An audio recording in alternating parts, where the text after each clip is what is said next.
નમસ્કાર વિદ્યાર્થી મિત્રો, ધોરણ 11 માં આપણે કોમર્સમાં આપણું પહેલું જ પ્રકરણ એટલે કે હિસાબી પદ્ધતિ અને તેના પારિભાષિક શબ્દોની ચર્ચા કરી રહ્યા છે.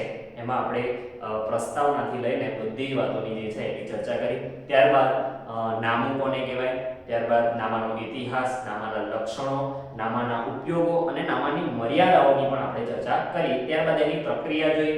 ત્યારબાદ નામાના ઉપયોગકર્તાઓ કોણ કોણ છે એ 10-12 લોકોને પણ આપણે જોયા. ત્યારબાદ પારિભાષિક શબ્દોમાં પહેલો જ શબ્દ ધંધાકીય વ્યવહાર એટલે કે બિઝનેસ ટ્રાન્ઝેક્શનની પણ આપણે ચર્ચા કરી, જેમાં બે કે તેથી વધુ વ્યક્તિ વચ્ચે ધંધા માટે થતી વસ્તુ કે સેવાની રોકડ અથવા શાક પરની લેવડ દેવડને ધંધાકીય વ્યવહાર કહેવામાં આવે છે. એના બે પ્રકાર છે, રોકડ અને બીજો હતો શાકના આધારે. ત્યારબાદ ધંધાકીય વ્યવહારમાંથી જે પરિસ્થિતિ કે પરિણામનું નિર્માણ થાય છે તેને બનાવ કે ઘટના કહેવામાં આવે છે, જેને અંગ્રેજીમાં ઇવેન્ટ કહેવાય. ત્યારબાદ ત્રીજા નંબરે હતું મૂડી, એને અંગ્રેજીમાં કેપિટલ કહેવાય. તો કે ધંધાનો માલિક પોતાનો અંગત માલ મિલકત કે રોકડ ધંધામાં લાવે છે તો કે એને મૂડી કહેવામાં આવે છે. ત્યારબાદ ધંધાનો માલિક ધંધો શરૂ કરવા માટે જે પણ રોકાણ કરે છે એ બધાને શું કહેવાય, મૂડી કહેવામાં આવે છે. ત્યારબાદ એકાકી પેઢી હશે તો મૂડી એક જ વ્યક્તિ લાવશે એટલે કે ધંધાનો માલિક લાવશે. ભાગીદારી પેઢી હશે તો મૂડી ભાગીદારો લાવશે અને કંપની હશે તો મૂડી ઇક્વિટી શેર હોલ્ડરો લાવે છે. એ પણ આપણે ચર્ચા કરી. ત્યારબાદ ઉપાડ જરૂર એને ડ્રોઈંગ કહેવાય. તો કે ધંધાનો માલિક પોતાના અંગત વપરાશ માટે ધંધામાંથી પોતાની અંગત માલ મિલકત કે રોકડ લઈ જાય તો તેને ઉપાડ કહેવામાં આવે છે. ઉપાડથી જે છે તો કે મૂડીમાં ઘટાડો થાય છે, એ પણ આપણે જોયું. ત્યારબાદ આજે આપણે પારિભાષિક શબ્દમાં પાંચમો શબ્દ એટલે કે જવાબદારી, જેને અંગ્રેજીમાં લિયાબિલિટીઝ કહેવાય અને શુદ્ધ ભાષામાં એને દેવું કહેવામાં આવે છે. ખાસ ધ્યાન રાખીશું મિત્રો, જવાબદારી ના હોય, દેવું ના હોય તો ધંધો શક્ય બનતો નથી. મોટામાં મોટી કંપનીઓ, મોટામાં મોટી ભાગીદારી પેઢીઓ એ બધાને થોડાના થોડા અંશે તો જવાબદારી એટલે કે દેવું હોય છે અને એટલે જ એ ખૂબ જ મહત્વનું છે. તો ધ્યાન રાખીશું. આ દેવું સમજતા પહેલા આપણને અમુક કોમન વાત ખબર હોવી જોઈએ કે ધંધામાં 3 વ્યક્તિઓ હોય છે. ખાસ ધ્યાન, કયા કયા 3 વ્યક્તિઓ? એક તો ધંધો, ત્યારબાદ ધંધાનો માલિક અને ત્રાહિત વ્યક્તિ. સમજી લેજો, ધંધો અને ધંધાનો માલિક એ અલગ અલગ છે અને ત્રીજો છે ત્રાહિત વ્યક્તિ. તો કે હવે આપણે જવાબદારીની ચર્ચા કરીશું. તો જવાબદારી એટલે શું? તો કે ખાસ ધ્યાન, ધંધાના માલિકને અથવા તો ત્રાહિત વ્યક્તિને ચૂકવવા પાત્ર રકમના સરવાળાને જે છે તો કે જવાબદારી અથવા તો દેવું કહેવામાં આવે છે. તો અહીંયા ધ્યાન રાખીશું મિત્રો, જવાબદારી જે છે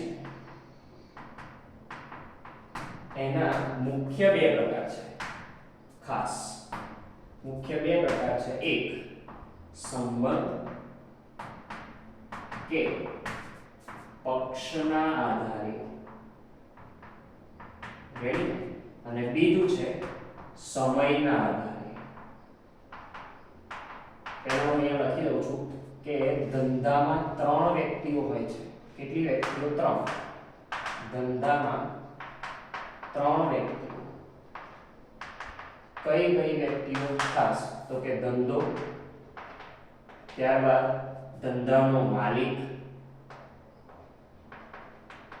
અને ત્રાહિત વ્યક્તિ. ત્રાહિત વ્યક્તિ, રેડી ને? તો કે આ 3 ગણા ધંધામાં હોય છે. હવે જવાબદારી, દેવું જે છે એના મુખ્ય કેટલા પ્રકાર છે? 2. સંબંધ કે પક્ષના આધારે અને બીજું સમયના આધારે. હવે સંબંધ કે પક્ષના આધારે પણ એના 2 પ્રકાર છે. એક આંતરિક જવાબદારી, ખાસ ધ્યાન રાખજો, આંતરિક જવાબદારી એટલે અંદરની જવાબદારી, અને બીજું છે બાહ્ય જવાબદારી એટલે કે બહારની જવાબદારી. આંતરિક જવાબદારીમાં કોણ કોણ આવે? તો કે ધંધો અને બીજું કોણ આવે? માલિક. તો આપણને ખબર જ છે કે માલિક એ ધંધાને શું આપે છે? મૂડી, અને સામે અપેક્ષા શેની હોય છે? નફાની. એટલે ધંધાએ ધંધાના માલિકને ચૂકવવા પાત્ર દેવાને અહીંયા શું કહેવામાં આવે છે? આંતરિક જવાબદારી કહેવામાં આવે છે. ત્યારબાદ બાહ્ય જવાબદારી. તો કે બાહ્ય જવાબદારીમાં કોણ કોણ આવે? તો કે ત્રાહિત વ્યક્તિ.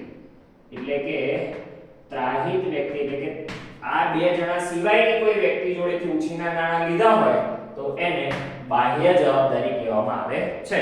તો સંબંધ કે પક્ષના આધારે અહીંયા આંતરિક જવાબદારી અને બાહ્ય જવાબદારી. આંતરિક જવાબદારીમાં ધંધો અને માલિક, અને એમાં કોણ આવે? મૂડી. ત્યારબાદ સમયના આધારે પણ એના બે પ્રકાર છે. ધ્યાન રાખીશું. એક છે ચાલુ જવાબદારી. ધ્યાન રાખજો મિત્રો. તો કે જે જવાબદારી એક જ વર્ષમાં ચૂકવી દેવાની હોય. ખાસ ધ્યાન. જે જવાબદારી એક વર્ષની અંદર કે એક વર્ષમાં ચૂકવી દેવાની હોય તો એને કેવી જવાબદારી કહેવામાં આવે છે? ચાલુ જવાબદારી કહેવામાં આવે છે. એટલે કે એક વર્ષમાં ચૂકવવામાં આવે તો એને કેવી જવાબદારી કહેવાય? ચાલુ. જેમ કે ઉધાર ખરીદી કરી હોય અને એના નાણાં ચૂકવવાના હોય તો એ પણ આવશે. ત્યારબાદ ચૂકવવાના બાકી અમુક નાના નાના ખર્ચા હોય, જેમ કે ચૂકવવાનો બાકી પગાર છે તો એ પણ શું આવે? ચાલુ જવાબદારીમાં આવે છે. ત્યારબાદ બીજા નંબરે છે મિત્રો બિન ચાલુ જવાબદારી. ખાસ ધ્યાન રાખજો. બિન ચાલુ જવાબદારી તો કે જે જવાબદારીના નાણાં એક વર્ષ કરતા વધુ સમયની મુદત માટે ચૂકવવાના હોય તો એને બિન ચાલુ જવાબદારી કહેવામાં આવે છે. જેમ કે બેંકમાંથી લીધેલી લોન એ 2 મહિનામાં કે 3 મહિનામાં નથી ચૂકવવાની હોતી. એ વર્ષ કરતા વધારે 2 વર્ષે કે 3 વર્ષે ચૂકવવાની હોય છે. ત્યારબાદ ડિબેન્ચર જે છે તો કે ડિબેન્ચર પણ આપણું લાંબા ગાળાનું દેવું છે. તો કે અહીંયા 1 વર્ષ કરતા વધુ સમયમાં ચૂકવવામાં આવે છે. અને એમાં કોણ કોણ આવે? તો કે બેંક લોન, બરાબર ને? ત્યારબાદ ડિબેન્ચર વગેરે, મિત્રની લોન છે વગેરે લખી શકાય છે. તો ફરીથી મિત્રો આખી જે જવાબદારી છે તો એને અંગ્રેજીમાં લિયાબિલિટીઝ કહેવાય.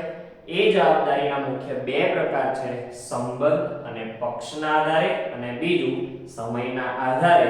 સંબંધ કે પક્ષના આધારે પણ બે પ્રકાર છે, આંતરિક જવાબદારી અને બાહ્ય જવાબદારી. આંતરિક જવાબદારીમાં ધંધો અને માલિક, એમાં મૂડી આવે. બાહ્ય જવાબદારીમાં ત્રાહિત વ્યક્તિ. બીજું છે સમયના આધારે ચાલુ જવાબદારી અને બિન ચાલુ. એક વર્ષમાં જ જવાબદારી ચૂકવવાની હોય તો ચાલુ જવાબદારી, અને એક વર્ષ કરતા વધુ સમયમાં ચૂકવવાની હોય તો એને બિન ચાલુ જવાબદારી કહેવામાં આવે છે. તો હવે આ બધી જ બાબતોને આપણે ડિટેલમાં લખવા જઈ રહ્યા છે.